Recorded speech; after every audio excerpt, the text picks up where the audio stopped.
하나님의 말씀은 로마서 1장 21절에서 27절 말씀입니다. 신약성경 239면에 있습니다.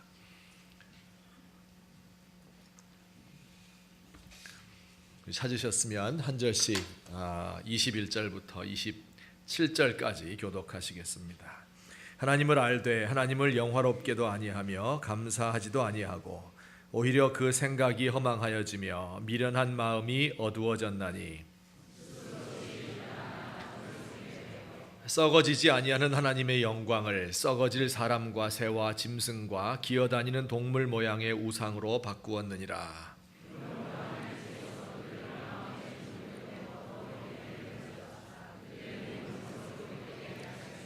이는 그들이 하나님의 진리를 거짓 것으로 바꾸어 피조물을 조물주보다 더 경배하고 섬김이라. 주는 곧 영원히 찬송할 이시로다. 아멘.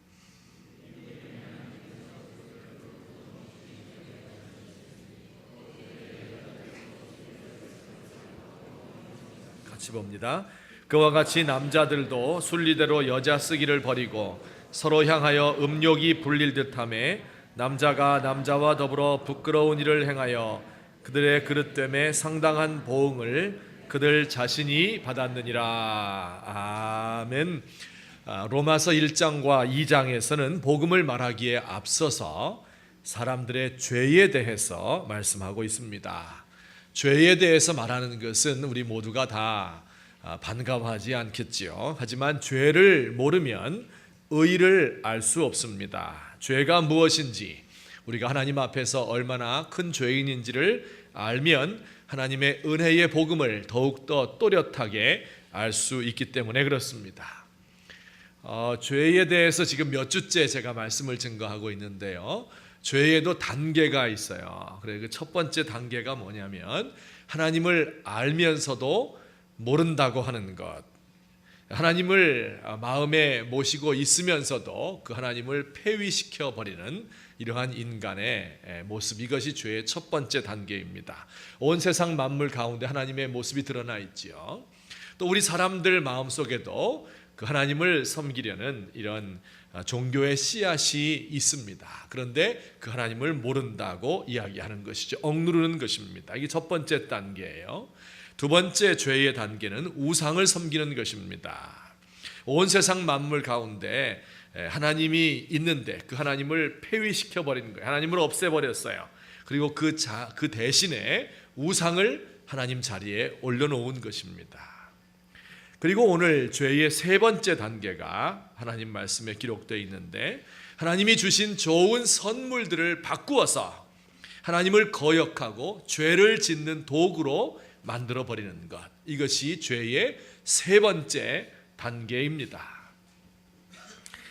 남녀가 사귀고 있었어요. 남자는 고시 공부하느라고 돈이 별로 없고 여자는 직장 다녀서 돈을 법니다.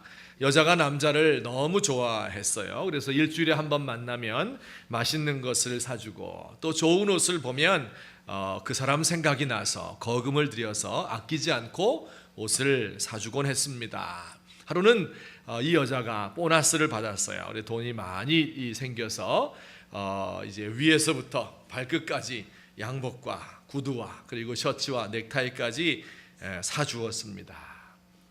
다음번에 만날 때 남자가 그 양복과 셔츠를 입고 나타났는데 얼마나 멋있는지, 원래 옷걸이가 되는 데다가 거기에 이렇게 멋진 옷을, 자기가 사랑이 담긴 최상의 선물을 주니까 이 남자의 모습이 얼마나 아름다운지 감탄을 금할 수가 없었습니다.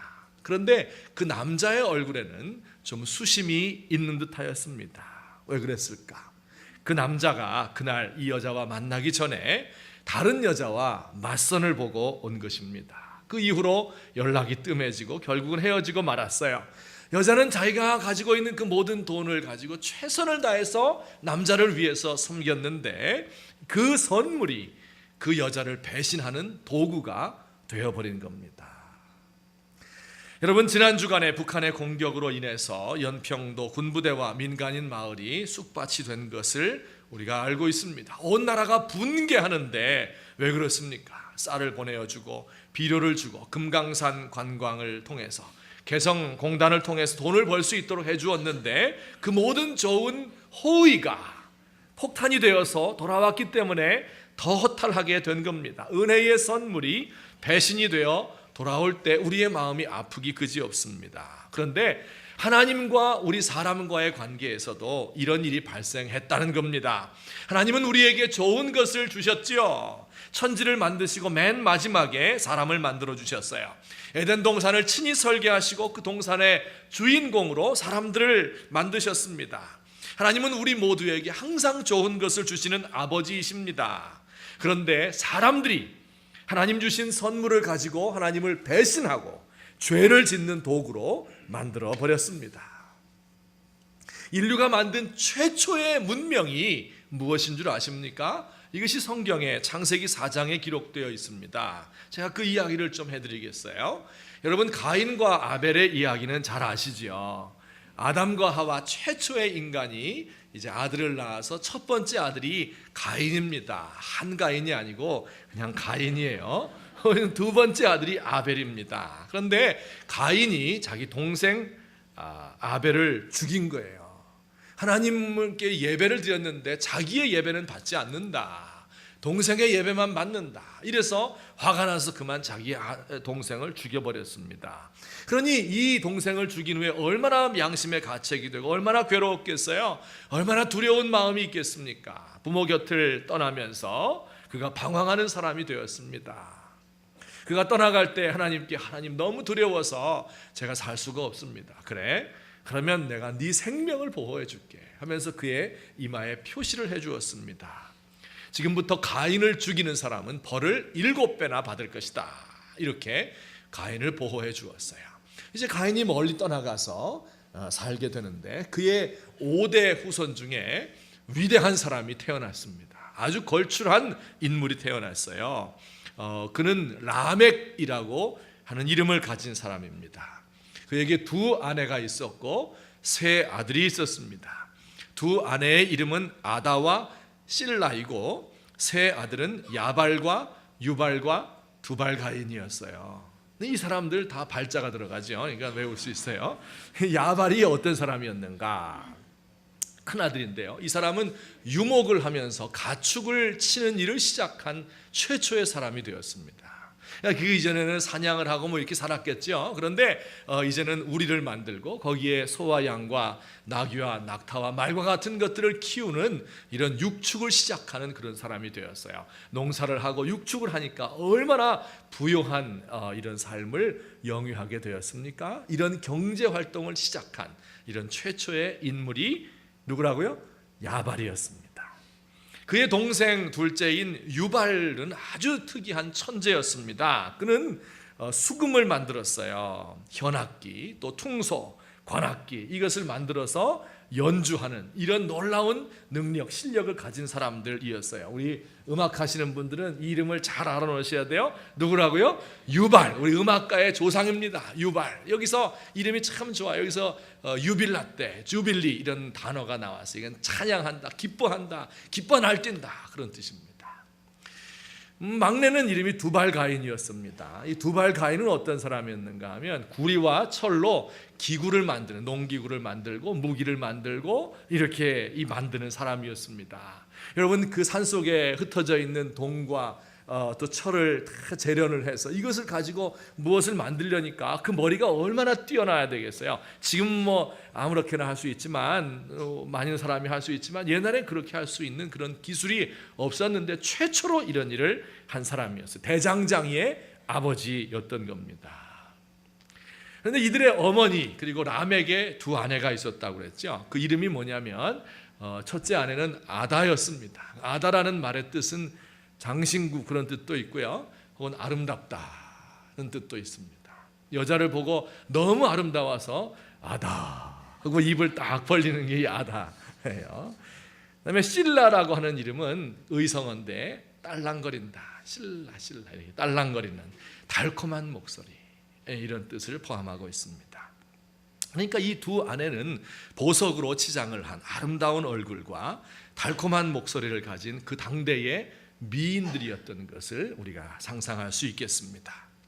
자, 이 모든 것들이 다 하나님이 주신 거예요. 그렇죠? 라멕에게 이 문명을 건설할 수 있도록 육축을 우리에 가두고 키울 수 있는 이런 능력을 하나님이 주셨거든요. 그 악기를 만들 수 있는 그 창조력, 천사들이 하나님을 찬송했는데 그 능력을 사람에게도 하나님이 주신 거예요. 그리고 구리와 철로 기구를 만들 수 있는 이런 능력을, 이런 선물을 하나님이 주셨어요. 여자들에게는 미를, 아름다움을 주셨습니다. 장신구로 자신을 꾸밀 수 있도록 해주었어요. 여러분, 이것이 모두가 다 하나님이 사람들에게 주신 선물입니다. 그런데 이 놀라운 문명을 건설한 이 라멕이 도대체 이 좋은 것을 가지고 무슨 일을 했겠습니까? 성경에 보니까 그 큰아들이 가축을 키우는 기술이 있었으니까 생활에 여유가 생겼겠죠. 돈이 많아졌겠죠. 농사를 짓고 목축을 하니까 부유하게 되었습니다. 경제적으로 여유가 생겼으니까 두 아내를 거느릴 수 있었어요. 돈 없는 사람이 두 아내 거느릴 수 있습니까? 여러분, 안 되죠. 돈 많으니까 이렇게 두 아내를 거느렸습니다. 그러다 보니까 주변에 있는 사람들이 시기가 났겠죠. 그래서 이것을 빼앗으려고, 가축들을 빼앗으려고 했습니다. 그리고 아름다운 여자를 빼앗기 위해서 쳐들어왔습니다. 전쟁이 일어난 겁니다. 부족 간의 전투가 벌어졌어요. 그런데 누가 이겼을까요? 당연히 라멕이 승리했어요. 왜요? 다른 사람은 돌도끼 들고 쫓아오는데 이 사람은 창과 칼이 있었거든요. 이걸로 전쟁을 하는데 무기가 너무 우월했기 때문에 당연히 승리할 수밖에 없었습니다.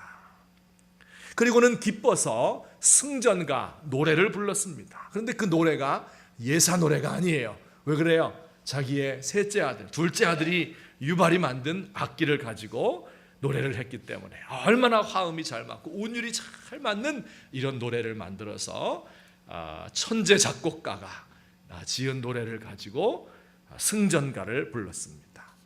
그런데 그 노래의 내용이 어떤 것일까? 그 노래가 남아있어요. 지금까지 창세기에 보면. 이것을 한번 읽어보겠습니다. 다 같이 시작.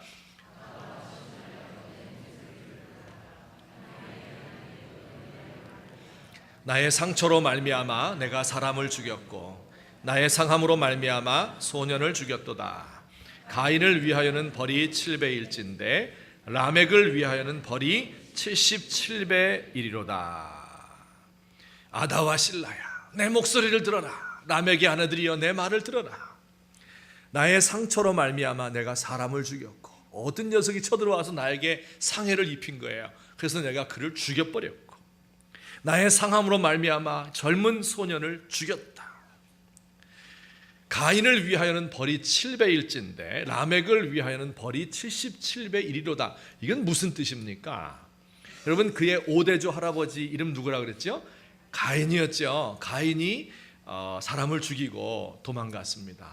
그리고 그가 두려워서 하나님께, 하나님, 제가 두려워 못 살겠습니다. 그러니까 널 죽이는 사람은 7배로 벌을 주겠다고 하나님이 약속하셨잖아요.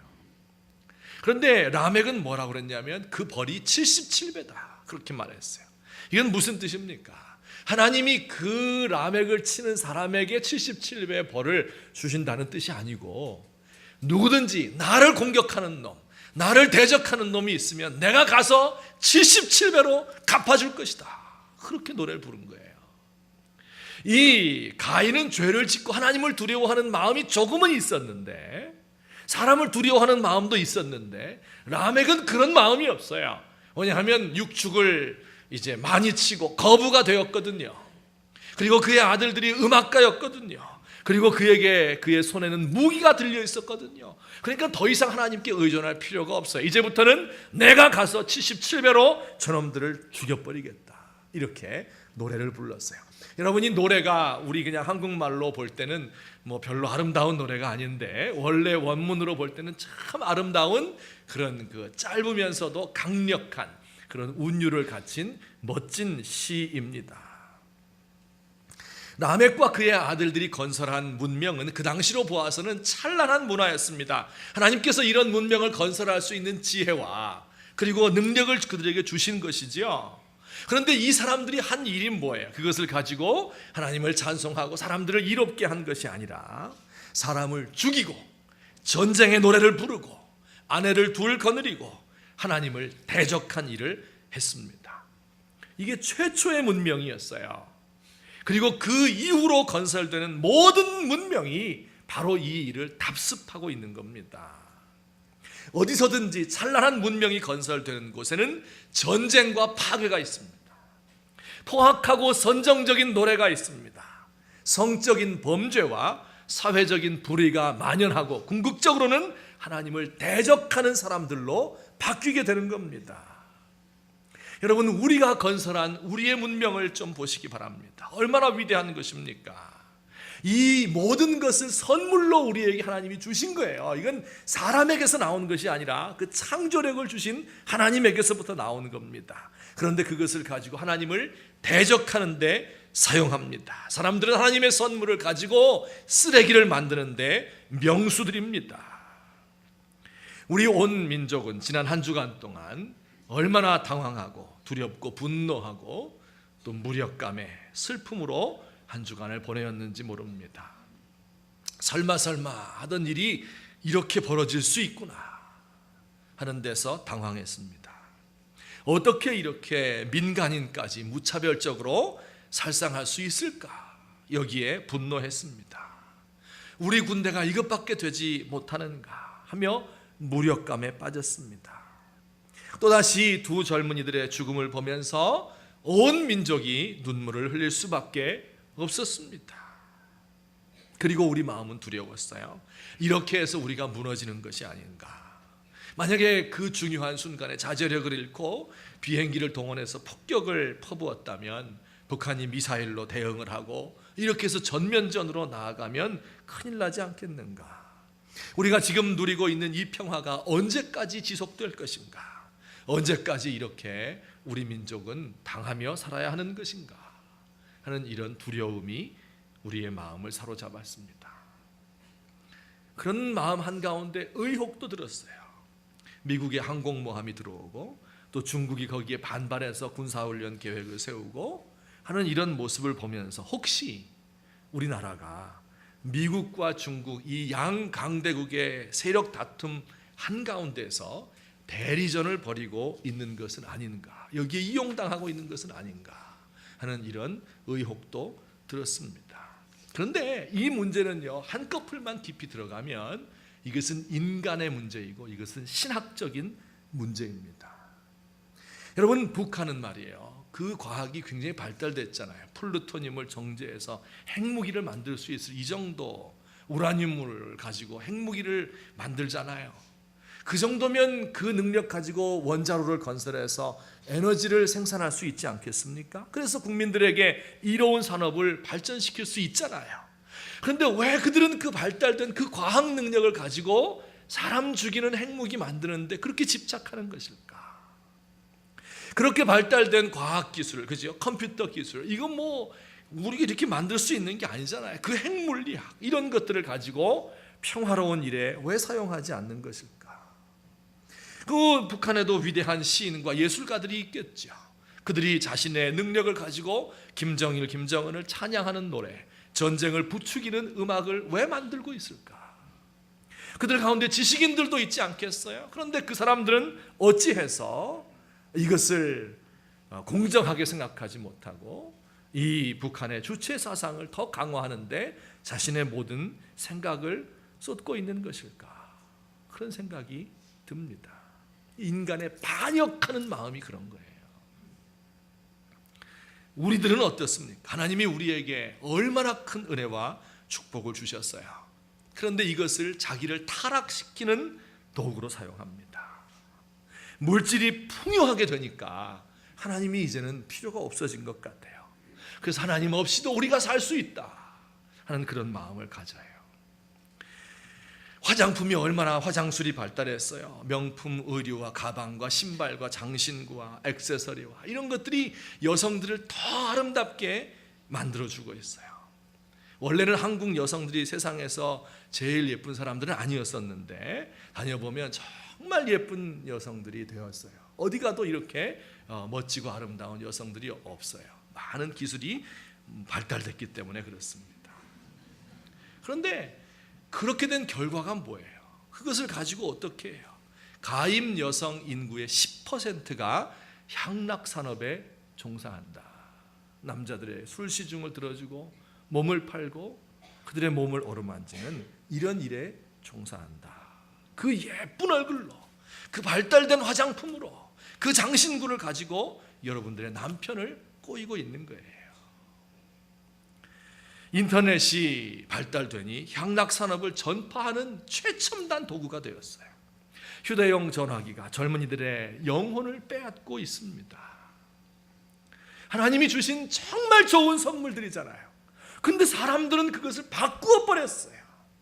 그래서 하나님을 거역하고 전쟁을 일으키고 성적인 타락과 방종을 조장하는 이와 같은 악한 도구로 바꾸어 버렸어요. 이게 사람들이 한 짓입니다. 하나님이 주신 선물 중에서 제일 좋은 선물이 무엇일까요? 최초로 주신 선물이 있어요. 아담이 잠잘 때 하나님이 뭐 해주었어요?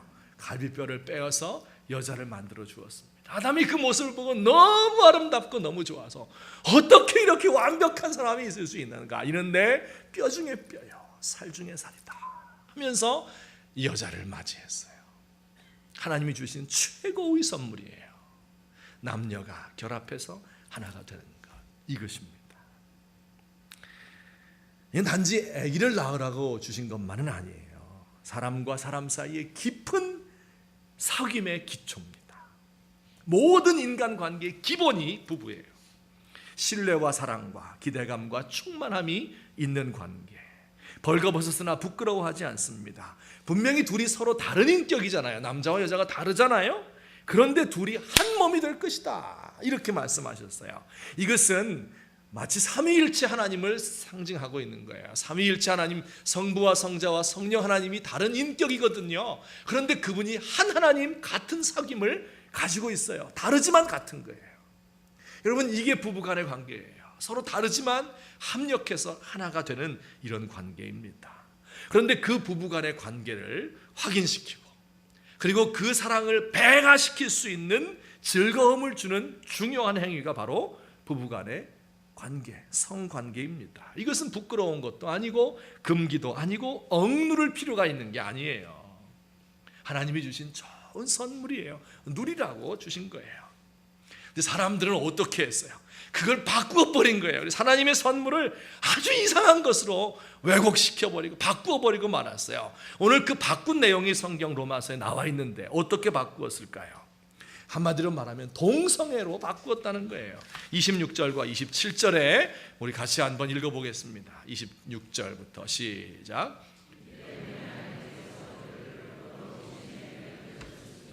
곧 그들의 여자들도 순리대로 쓸 것을 바꾸어 영리로 쓰며 이와 같이 남자들도 순리대로 여자 쓰기를 버리고 서로 향하여 음욕이 불릴 듯하며 남자가 남자로 더불어 부끄러운 일을 행하여, 이렇게 말씀해요.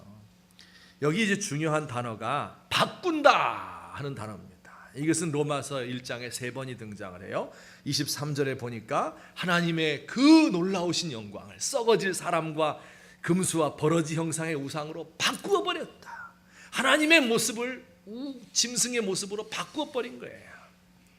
또 25절 말씀에도 그들이 하나님의 진리를 거짓 것으로 바꾸었다, 바꿔 버렸어요. 하나님의 그 위대하신 진리를 거짓 것으로 왜곡시키고 바꿔버렸습니다. 그리고 마침내 26절에 하나님이 주신 제일 좋은 선물인 부부간의 관계를 바꾸어서 동성간의 관계로 만들어버렸다. 자연의 이치를 어긴 것이에요. 순리대로, 이 말은 자연의 이치를 따르는 것이다. 영리라고 하는 것은 자연의 이치를 거스르는 것이다. 남자와 여자가 연합하여 한 몸을 이루는 것이 순리이고 하나님이 정하신 창조의 질서인데 이것을 바꾸어서 여자가 여자로 더불어 남자가 남자로 더불어 성행위를 하는 겁니다. 이걸 동성애다, 그렇게 이야기해요. 동성애라고 하는 것은 어제 오늘의 일이 아닙니다. 그 역사는 대단히 깊지요. 성경에도 나와요. 소돔과 고모라 성이 멸망할 때 그때 동성애가 만연했어요. 암흑시대였던 사사시대가 그러했습니다. 고대 그리스 철학자들이 자기의 제자들을 키울 때 낮에는 그들에게 철학을 가르치고 학문을 가르쳤어요. 밤에는 그런데 그 제자들을 끼고 잤습니다. 로마서가 쓰여질 그 당시에 그리스 로마 세계에서도 동성애가 유행했죠. 사회적으로 신분이 높은 사람들이 동성애를 행했어요. 그래서 사도 바울이 이 성경에서 이것을 비판하고 있는 것을 볼 수 있습니다. 서구에서는 이미 동성애를 인정하는 것이 대세가 된 것 같아요. 유럽의 많은 나라에서 또 미국에서도 기독교를 잘 믿어왔던 미국에서도 매사추세츠 주에서부터 한 20년쯤 전부터 동성 결혼을 인정했습니다. 그리고 현재는 한 반 정도의 주에서 동성 간에 결합할 수 있어요. 남자와 남자가 나와서 이제 결혼을 지금 하는 거예요. 그리고 등록을 하면 그 받아주는 거예요. 신고를 하면 여자가 우리끼리 살겠다 하면 그 결혼이 되는 거예요. 그 반 정도 허용하고 반 정도 허용 안 하니까 허용하는 데 가서 결혼하고 오면 되잖아요. 이게 너무나 쉬운 것이 돼버렸어요. 교회에서도 동성애를 허용해서 목사가 주례를 해주기도 하고 또 심지어 동성애자를 성직자로 임명하느냐 하는 것 때문에 큰 논란이 일어나기도 합니다. 물론 그렇게 하는 교단들도 생겼어요. 성경을 하나님의 말씀으로 믿는 교회에서 또 로마 가톨릭 교회에서는 동성애를 철저하게 반대하고 있습니다만 그러나 많은 교회들에서 이런 일들이 벌어지고 있습니다. 이제나 저제나 했는데 한국에도 그런 열풍이 불어닥쳐서 한 20년 전부터 젊은이들 학교를 중심으로 해서 또 대학 교수들을 중심으로 해서 동성애가 괜찮은 거다 이렇게 이제 이야기를 하기 시작했는데 이제 얼마 전에 SBS 드라마 인생은 아름다워에서 동성 간 커플의 사랑을 보여주었어요. 그래서 동성애도 사회적으로 용인돼야 되는 사랑의 한 종류다 이런 것을 이야기를 했습니다. 군형법 92조가 있대요. 그건 뭐냐면 군대 내에서 동성 간에 합의하에 이루어지는 동성애도 금지시킨 거예요. 그런데 이것을 폐지해야 된다. 그런 움직임이 강하게 일어나고 있습니다. 근데 여러분 그 군대에서 동성 간의 연애가 허용된다면 그 무슨 일이 벌어질까? 참 생각만 해도 아찔하고 그 전력이 어떻게 될까? 참 굉장히 걱정스럽습니다. 법무부에서 차별금지법이라는 게 있어요. 이건 참 좋은 법이에요. 뭐냐면 사람이 남녀 성별에 따라서 나이에 따라서 또 장애인 이런 것 때문에 차별을 받지 않아야 된다. 그런 좋은 법입니다. 그런데 그 차별법 중에 한 가지가 들어가 있는데 그게 뭐냐면 성적인 지향 때문에 차별받으면 안 된다. 이건 뭐냐면 동성애 때문에 차별받으면 안 된다. 그런 뜻입니다. 이것을 집어넣으려고 해서 얼마 전에 몇 년 전에도 논란이 있었고 또 다시 논란이 벌어지고 있습니다. 그러니까 동성애자를 차별해서 고용하는데 불이익을 준다든가 아니면 나중에 대학 교수로 임명이 되었는데 우리 기독교 대학이니까 당신 동성애자 안 되면 내보내려도 못 내보내는 거예요. 차별 금지이기 때문에. 그리고 동성애 하면 안 된다 이렇게 학교에서 가르치면 그 선생님이 잡혀가는 거예요. 이제 이런 법이 추진이 되고 있습니다. 이렇게 이야기를 하면서 이 동성애의 문제를 성적 지향의 문제다. 섹슈얼 오리엔테이션이다. 그렇게 얘기를 해요. 이 지향이라고 하는 말은 취미다. 그런 뜻이에요. 취향이다. 어떤 사람은 콜라를 좋아하고 어떤 사람은 사이다를 좋아해요. 근데 콜라 좋아하는 사람이 사이다 좋아하는 사람 막 핍박하고 넌 사이다 좋아하니까 우리 회사에서 나가. 이렇게 말할 수 없잖아요. 그런 것처럼 어떤 남자는 태어날 때부터 남자를 좋아하고 어떤 여자는 태어날 때부터 여자를 좋아하기 때문에 그래서 이건 태어날 때부터 DNA가 그렇게 되어 있기 때문에 그 사람을 차별하면 안 된다. 그런 뜻입니다. 이제 제가 생각을 해보는데요. 정말 성적 지향이라는 것이 존재할까? 그러니까 태어나면서부터 여자가 남자를 좋아하는 것이 아니라 여자를 보면 막 음욕이 불릴 듯하는 이런 사람이 존재할까? 혹은 남자가 남자를 보면 여자를 볼 때는 아무 감흥이 없어요. 뻣뻣해요. 그런데 남자를 보면 막 성욕이 일어나는 이런 사람이 과연 존재할까? 물론 어떤 남자는 좀 더 여성적인 남자도 있어요. 목소리가 가늘고 그 성격이 섬세한 사람도 있을 수 있어요. 또 어떤 여자는 목소리가 굵고 좀 더 남성적인 이런 분도 있을 수 있어요. 또 남자끼리 있을 때 편한 사람도 있고 여자끼리 깊은 사귐을 좋아하는 사람도 다 있을 수 있어요. 근데 그것과 성적인 욕망이 일어나는 것과는 상당히 다른 차원의 것이 아닌가 그런 생각이 듭니다.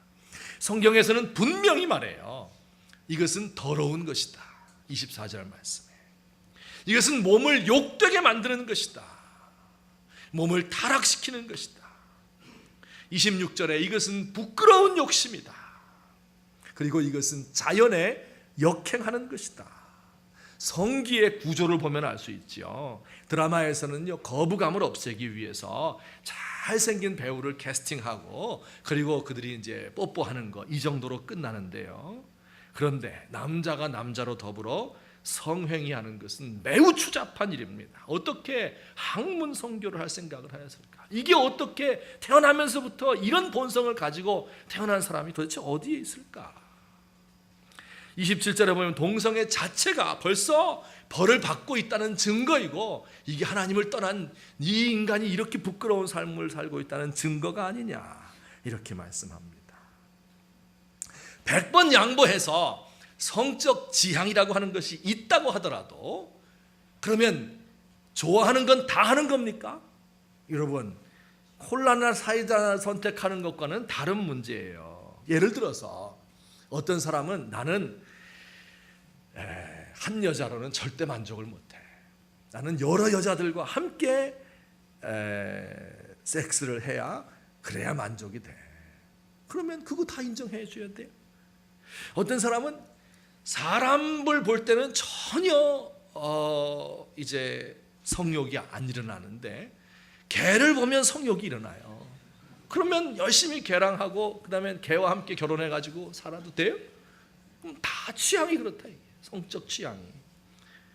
형제 자매, 부모 자식 간의 성행위를 좋아하는 그러면 다 근친상간 해도 돼요?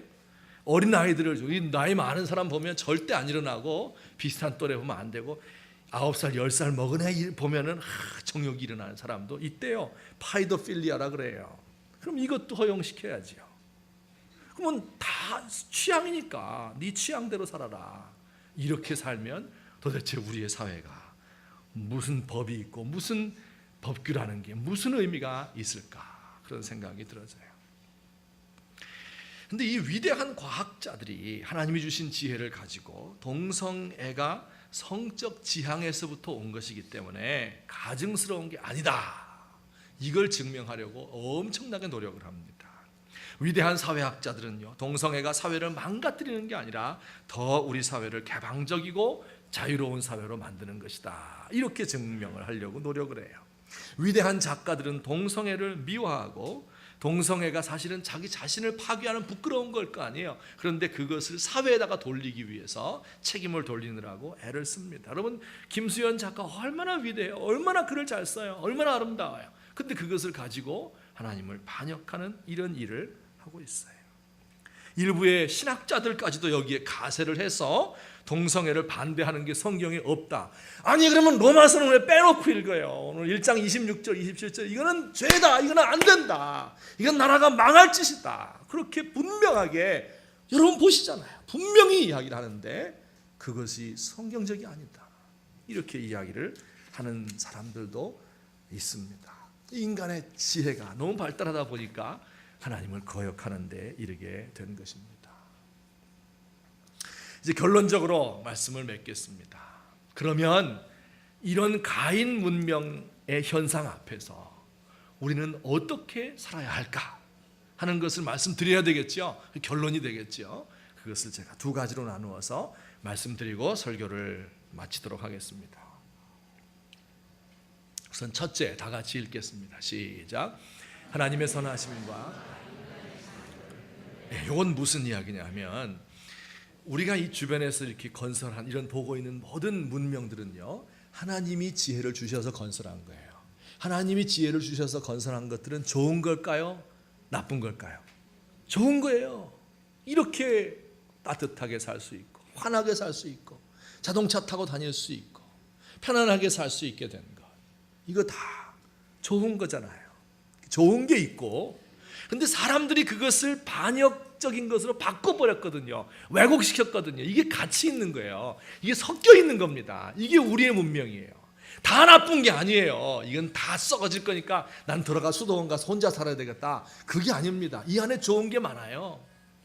그런데 그 좋은 것만 있는 것이 아니라 인간이 이것을 죄로 만들고 이것을 바꾸어 버린 거예요. 악한 것으로, 하나님을 배신하는 것으로 만들어서 이게 같이 막 섞여 뒤섞여 있는 것이 이게 우리의 삶이에요. 그러니 어떻게 해야 되겠어요? 하나님이 주신 것은 좋은 거니까 이것은 받아서 즐기고 그리고 행복하게 사는 거예요. 그러나 하나님이 원하지 않는 것이 있잖아요. 이것들은 버려야 되는 거예요. 이것들을 분별할 수 있는 지혜, 이것을 달라고 간구해야 되는 겁니다. 우리 믿는 사람들에게 이것이 있어야 돼요. 이건 좋은 거다. 하나님이 주신 좋은 건데 아예 쓸데없는 거야. 이렇게 해도 안 되고, 하나님이 주신 좋은 것을 사람이 왜곡시켰는데 나쁘게 사용하는데 이것도 다 받아들여서는 안 됩니다. 이래서 우리에게 필요한 게 분별력이라고 하는 거예요. 무엇이 좋은 것인지 선한 것인지를 가려내는 겁니다. 우리 한 번쯤 생각을 해봐야 되는 거예요. 도대체 이 세상에서 돌아가고 있는 것이 다 좋은 겁니까? 아니에요. 그 가운데 좋은 것과 나쁜 것이 섞여 있어요. 내가 가지고 있는 내 생각은 다 옳습니까? 아닙니다. 이 가운데 좋은 것도 있고 악한 것도 섞여 있는 거예요. 나 자신도 분별해야 됩니다. 여러분, 신문을 사서 보시면 신문에 나오는 건 100% 다 옳습니까? 아닙니다. 이거 사람이 만든 거예요. 그 중에 좋은 것도 많아요. 옳은 것도 있어요. 그런데 옳지 않은 것도 있어요. 그걸 분별하면서 신문을 봐야 되는 거예요. 음악을 들을 때에도요, 야, 정말 이 음악이 나의 영혼을 살리고 나에게 진정한 기쁨을 주는 것이냐 라고, 아니면 이 음악이 내 영혼을 파괴하고 그리고 나로 하여금 죄를 짓게 만들고 더 선정적으로 만들고 더 우울하게 만드는 것이 아닐까, 이런 것을 생각하며 연주도 하고 듣기도 해야 됩니다. TV와 영화를 보면서도 같은 분별력을 가져야 되는 거예요. 여러분, 이런 분별력이 어디서 나오겠어요? 아, 이건 공부를 많이 해야 된다, 이거는 지식을 많이 쌓으면 분별력이 생긴다. 그래요? 아니잖아요. 지금 문제가 뭐냐면 지식이 많이 있는 사람들이 이렇게 만든 게 문제잖아요. 그럼 이거 분별력 어디서 나옵니까? 이것은요, 성결한 마음에서 나옵니다. 깨끗한 마음에서 나오는 거예요. 그 마음이 깨끗하면, 하나님과 교통함으로써 그 마음이 깨끗하게 되면 더러운 것들을 분별할 수 있게 돼요. 이게 신령한 지혜라고 하는 겁니다. 하나님과의 영적인 교제를 많이 가져서 우리의 마음이 깨끗하고 성결하게 되면 무엇이 악한 것인지, 무엇이 죄인지를 구별할 수 있는 능력이 우리 가운데 생기게 됩니다. 그 여러분요, 이 세상의 문화를 즐기는 것을 조금 뒤로 해야 돼요. 그리고 하나님과의 영적인 교제를 가지는 시간을 더 많이 가져서 이 두 가지, 문명을 즐기는 것 좋은 거예요. 하지만 영적으로 하나님과 교제하는 것을 통해서 내 마음을 깨끗하게 만드는 것, 이 두 가지가 균형을 이루지 않으면 우린 자칫 잘못하면 마귀가 만든 그 괴계로 빠져들어가게 될 수밖에 없습니다. 여러분, 우리가 기도할 때 어때요? 한 5분 기도하면 시간이 안 가. 하나님과 교제가 안 이루어지는 겁니다. 성경책 읽으면 이거 읽으면 바로 잠들어요. 이거 교제가 안 이루어지는 거예요, 하나님과. 설교 들을 때도요, 제가 37분 정도 보통 플러스 마이너스 1분 이렇게 설교하는데요, 근데 이게 어떨 때 간혹 가다가 길어져서 40분 이렇게 될 때가 있으면 막 40분 넘어가. 그 일주일에 한 번 하는 건데, 정말 그러니까 마음이 맑지를 못한 거예요. 죄송하지만 마음이 깨끗해져야 되거든요.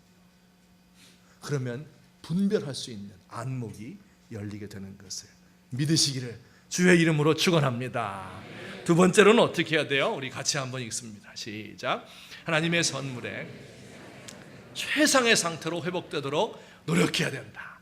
하나님이 주신 선물이 있을 거 아니에요. 그렇죠? 근데 이게 죄로 얼룩졌잖아요. 그러면 이 죄악들을 다 떨쳐버리고 하나님의 선물이 최상의 것으로 드러날 수 있도록 하는 게 중요해요. 하나님 주신 선물 중에 제일 좋은 거 뭐라 그랬어요? 가정이라고 그랬잖아요. 가정, 그죠? 그런데 가정을 잘 지키려면 어떻게 해야 될까요?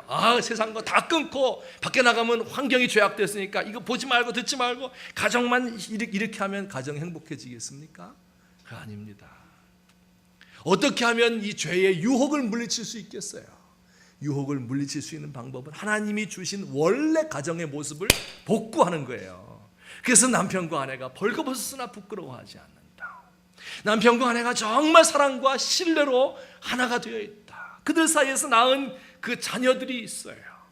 어떻게 그 아내를 두고, 어떻게 그 자녀들을 두고 부끄러운 짓을 다른 데 가서 할 수가 있겠습니까? 그런 가정이 제대로 이루어지지 않으니까 이런 문제들이 자꾸 발생하는 거예요.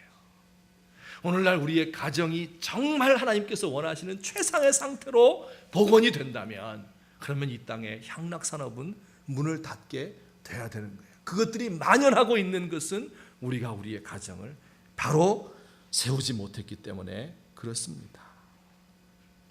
여러분, 여성의 아름다움도 마찬가지. 아름다움이 좋은 거예요, 안 좋은 거예요? 좋은 거잖아요. 다 그것을 추구해요. 그런데 진짜 아름다운 것은 내면과 외형이 조화가 되는 아름다움이에요. 내면에서부터 아름다움이 있는 거예요. 사람의 아름다움이 있잖아요. 다른 사람을 편안하게 해주고 포근하게 해주고 사정을 알고 이해해주고 포용해주고 도와주는 사람, 이것이 오랜 세월 지나면 그 얼굴에 나타나는 거예요. 그래서 처녀 때 굉장히 못생겼었는데 40대가 지나면서 막 예뻐지는 사람들이 많아요. 여기도 몇 분인데 근데 어떤 사람은 껍데기는 그냥 좋고 여기다 막 온갖 것이 바르고 고치고 뭐 땜질하고 뭐 이렇게 해가지고 그 외향은 굉장히 예쁜데 이게 돼지 목걸이에 돼지 목에다가 진주 목걸이 건 것 같은 이런 추한 모습도 있습니다. 하나님이 주신 내면과 그 외면의 진정한 조화를 이루는 이런 아름다움, 이것이 소중한 것입니다. 여러분에게 만약에 자녀들이 있다면 그 자녀들을 정말 똑똑한 아이로 키우세요. 그리고 그 똑똑한 아이들에게 신앙을 불어넣어 주셔서, 야, 너 제발 좀 세상에 나가면 세상을 좀 바꿨으면 좋겠다.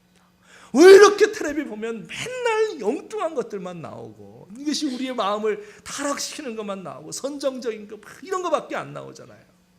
정말 의미 있는, 그러면서도 재미가 있어야 돼요. 의미 있는데 다 자고 있어요. 이러면 안 되잖아요. 의미 있으면서도 재미있고 말이에요. 정말 유익을 주는 이런 걸 좀 만드는 그런 작가가, 그런 PD가 되면 얼마나 좋겠니. 이렇게 자녀들을 위해서 기도하고 양육해야 됩니다. 이것이 바로 우리가 이 세상을 바꾸어 놓을 수 있는 이런 방법이에요. 하나님께서 우리 사업장을 주셨는데 최상의 것, 하나님이 정말 원하셔서 나에게 주신 것, 하나님이 우리 민족을 이 땅에 세우실 때 정말 원하는 것이 있을 거 아니에요? 그게 무엇인가? 그것을 찾아내어서 이것을 이루기 위해 노력하시는 저와 여러분 되시기를 우리 주님의 이름으로 축원합니다. 아멘. 우리 같이 한번 기도하시겠습니다. 오늘 들으신 우리 말씀을 기억하면서 우리 하나님께 기도합시다.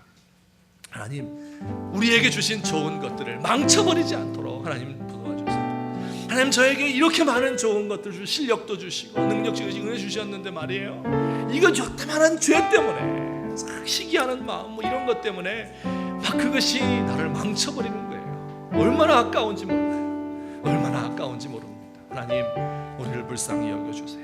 우리 민족을 불쌍히 여겨 우리 가정을 바로 세워주시고 이 땅에 죄악의 선정적이고 이런 부패한 이런 것들이 없어질 수 있도록 하나님 우리 가정을 복원시켜 주시기 바랍니다. 우리 또 기도하실 때에 우리 민족을 위해서 기도해요. 저 북에 있는 사람들 정말 하나님이 이렇게 좋은 거 주셨으면 국민들을 잘 살게 하는데 사용할 수 있도록 하나님 도와주세요. 전쟁 나지 않도록 하나님 우리를 불쌍히 여겨주세요. 우리 이 시간에 같이 한 목소리로 기도하시겠습니다. 사랑의 하나님 아버지, 은혜를 감사합니다. 연약하고 무익하고 부족한 것을 주님이 사랑해 주셔서 오늘도 우리 하나님의 말씀인 줄로 알아서 이 말씀을 증거했습니다. 하나님을 바꾸어서 우상으로 대체하였습니다. 하나님 아는 그런 지식을 바꾸어서 거짓 것으로 만들었습니다. 하나님 아버지여, 참으로 우리 주님께서 주신 가장 좋은 선물들을 바꾸어서 악하게 사용하고 하나님을 대적하는 일, 사람들을 못살게 구는 일로 바꾸어버렸습니다. 하나님 아버지, 우리를 불쌍히 여겨주시옵소서.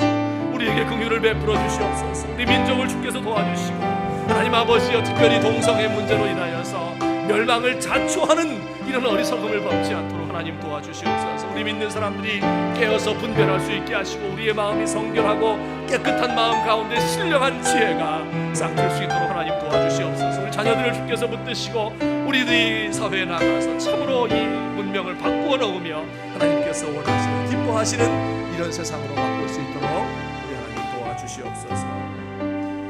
사랑의 하나님 아버지, 고맙습니다. 우리 하나님께서 날마다 우리에게 좋은 것들을 선물로 주시는데 우리가 그것을 바꾸어서 하나님을 대적하고 그리고 사람들을 못살게 굴고 그리고 전쟁과 또 타락을 부추기는 이러한 도구로 삼은 것을 용서하여 주옵소서. 제 마음속에 들어와 있는 이 모든 악한 것들을 분별해낼 수 있도록 하옵시고 악한 것들을 끊을 수 있는 용기와 능력을 허락해 주옵시며 그리고 하나님의 선한 것들을 이 세상에 펼칠 수 있는 창조력을 우리들에게 허락하여 주시옵소서. 이 일을 위하여서 하나님과 교제하며 우리의 마음이 깨끗하게 되어서 신령한 지혜가 우리의 속에서 싹틀 수 있도록 우리 하나님 도와주옵소서. 예수님의 이름으로 기도합니다. 아멘. 우리 이 시간에 함께 찬송 부르시겠습니다. 우리 주님 사랑합니다. 찬송입니다. 다 함께 일어나셔서 부르시죠.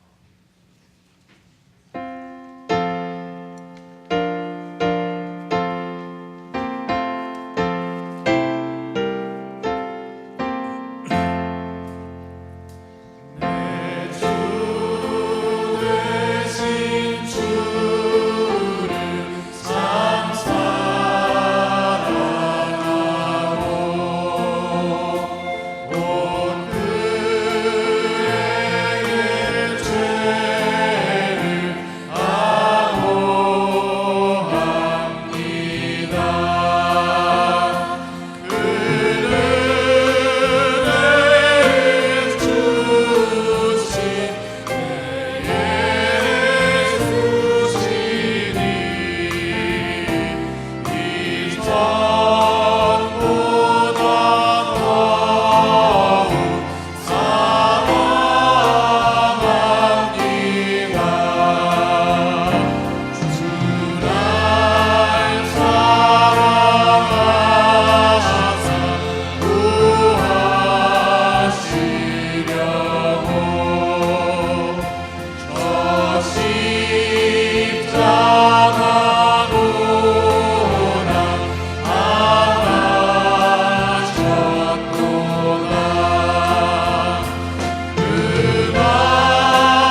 사랑의 하나님 아버지, 오늘 우리 주님의 은혜에 감사하는 마음으로 주께 우리의 몸과 마음을 바치며 또 우리의 예물을 드려서 헌신합니다.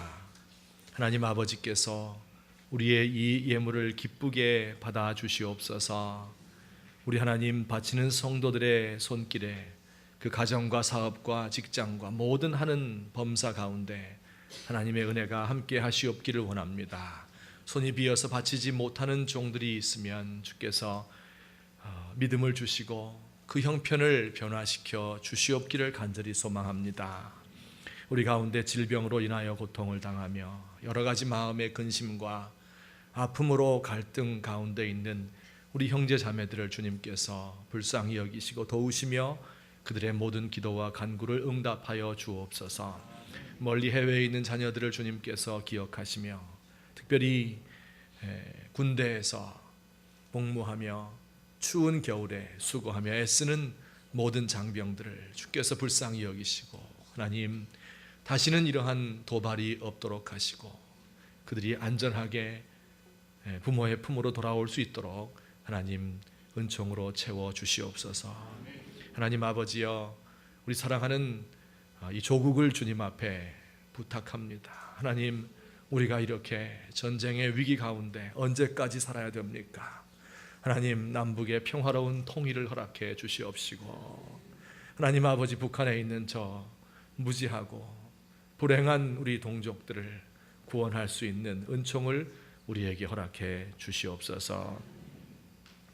이제는 우리 주 예수 그리스도의 은혜와 하나님 아버지의 사랑하심과 성령님의 교통하심이 오늘 이 시간 우리 주님 앞에 나와 경배 찬양하며 우리의 마음을 들여서 선한 것과 악한 것을 분별하며 그리고 하나님 나라 이 땅 위에 건설하기 위하여 모든 수고와 노력을 아끼지 않기로 마음속에 결심하고 다짐하는 주의 사랑하는 백성들 머리 위에 지금부터 영원토록 함께 계실지어다.